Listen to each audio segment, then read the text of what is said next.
Hey, nerdy sports fan here. Week 8 NFL action. And hey, weird, we have a game worth talking about. Yeah, it's the Panthers going to see the 49ers.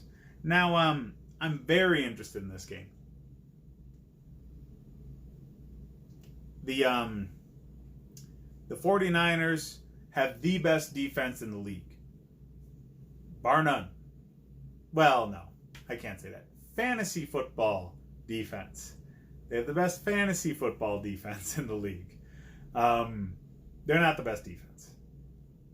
That's either the Patriots or the Bills right now. But, for fantasy, the Bills aren't that great. They don't get as many turnovers as a lot of people would like. Whereas the 49ers definitely do. And they get after the quarterback.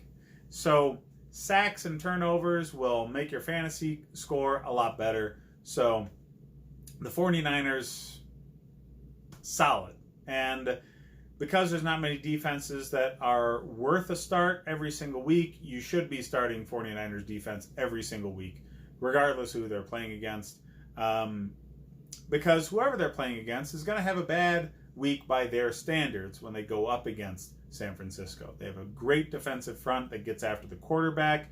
They have solid linebacker play. They got good secondary. They get turnovers. They get sacks. It's fun to watch if you enjoy defense. It really is. Last week, San Francisco lumped up on a bad team in bad weather. And this week, they actually have a pretty good team coming to their house to play in decent weather. It's going to be different. Now, I worry about San Francisco in this game because they're undefeated. And that doesn't happen often in this city these days. So I just think they're eventually going to have a letdown. And I really do think that the Panthers are the team to do it. They are built in a way that will give most teams fits. Okay? Even if you're definitely better, the strengths of the Panthers are their defense and their running game.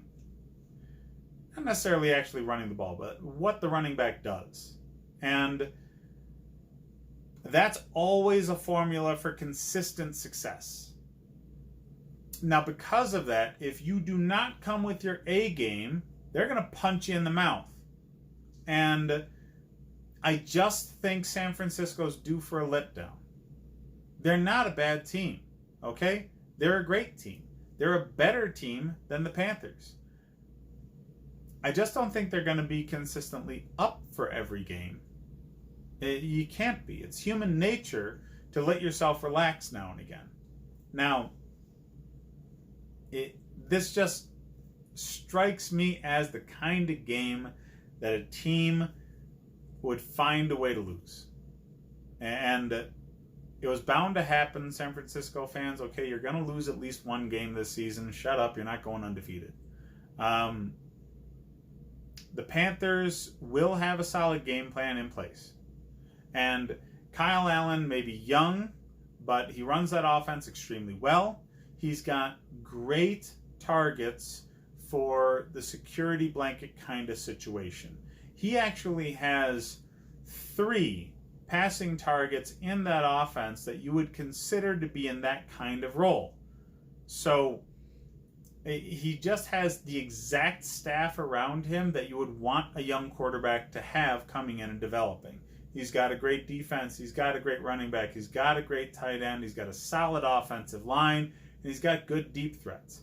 So everything is in his favor for solid play, even as a young player.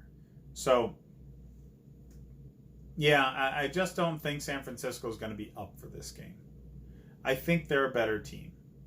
But Jimmy G is not galvanized as a leader right now. I would say the most prominent voice in this locker room is likely Richard Sherman, who's been to the mountaintop. He's got himself a ring, and he's been to multiple Super Bowls. He's done deep playoff run after deep playoff run. That's the voice that matters in a locker room. especially as you get late in the season and you're winning. So, considering there's issues in this game are going to be with their offense dealing with a good defense, the leadership you need to step up and take charge is the offensive leadership. And I'm not sure Jimmy G's there just yet. We haven't necessarily seen him getting in people's faces and really, really dominating the voice of the locker room. It just being the guy. He hasn't needed to be that just yet. So I think that's where they're going to be lacking in this game. Now, fantasy football wise, in spite of this offense being very good, I haven't said that there's anybody worth starting on San Francisco, and I'm continuing that. Matt Breida might be your best option. He is a running back 2 or a flex play almost every week. But Jimmy G has been kind of up and down. He's only just barely got more touchdowns than interceptions this year. He spreads the ball around so much, there's not a single receiving target that really dominates outside of George Kittle. So put Kittle in your lineup. He's the best tight end in the league. He's definitely going to get his. If anybody gets theirs in a game, it will be Kittle. So, leave him out there, but leave everybody else primarily for San Francisco on the bench. Start their defense. They're very, very good. But the defense is going to feel their first taste of defeat this week. So there might be some better options, like, say, the Steelers against Miami. Don't start Kyle Allen. Okay, he's fun to talk about, but if you own him at all, leave him on the bench. This is not the defense to play a young quarterback against. He's going to get turnovers. He's going to get sacked. Just Christian McCaffrey can't be stopped. Okay, Christian McCaffrey will have his way with this defense, whether it be from running or from receiving the ball. And there's too many other people at different layers to stop everybody.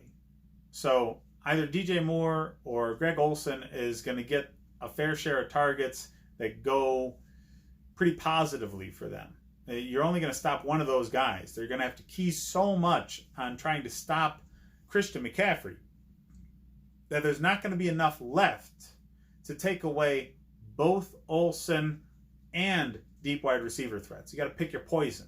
So since Olsen is the stalwart that everybody knows, that's likely what they're going to try and take away. Make Kyle Allen beat them over the top. And I think DJ Moore and company are going to be able to do that at least a few times. I really do. So the 49ers are 5.5-point favorites. I do not bet this game. I don't.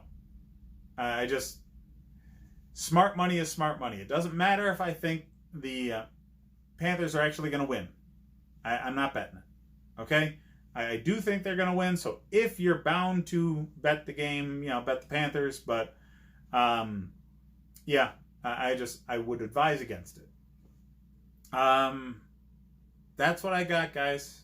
This isn't going to be a fun game for 49ers fans because they're going to suffer their first loss of the season. So hit up the rest of the videos I have for more fantasy advice, and check out the Nerdy Sports Fan Weekly for more recent sports news.